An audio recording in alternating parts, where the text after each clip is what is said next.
गहरे हरे जंगल में जहाँ सूरज की किरणें पेड़ों की घनी शाखाओं से छनकर आती थीं, वहाँ एक सुंदर उस झील में एक बुद्धिमान और दयालु सांप वह अपनी लंबी चोंच और चमकदार पंखों के साथ हर सुबह पानी में मछलियां पकड़ता और जंगल में शांति से उड़ता रहता। उसी जंगल में एक शरारती लेकिन प्यारा बंदर भी रहता था जिसका एक छोटा बच्चा था।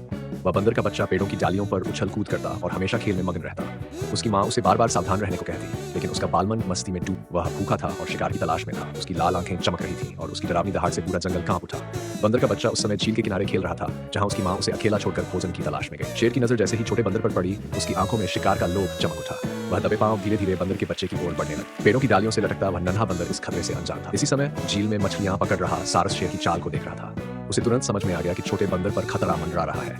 बिना समय गवाए उसने तुरंत एक योजना बनाई। सारस तेजी से झील से निकला और अपनी विशाल पंख फैलाकर शेर की ओर चला। जैसे ही शेर बंदर के पर छपटने वाला था, सारस ने अपने तेज पंजों से शेर की आंखों के पास वार किया और उसकी चोंच से उसके चेहरे पर तेजी से चोंच मारी। शेर दर्द से कराह उठा और पीछे हट गया। इसी बीच बंदर का बच्चा डर के मारे तेजी से पेड़ की ऊंची डालियों पर चढ़ गया। ऊपर पहुंचते ही उसने राहत की सांस ली। शेर की हार और जंगल की खुशी।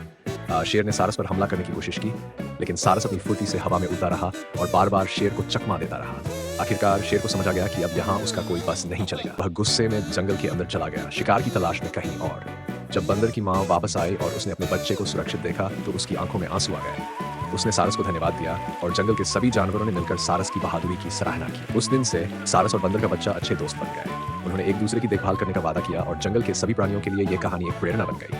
जहाँ बुद्धिमानी और हिम्मत से किसी भी खतरे से बचा जा सकता है, जहाँ दिल में दया और हिम्मत हो, वहाँ सबसे ताकतवर शिकारी भी हार जाता है।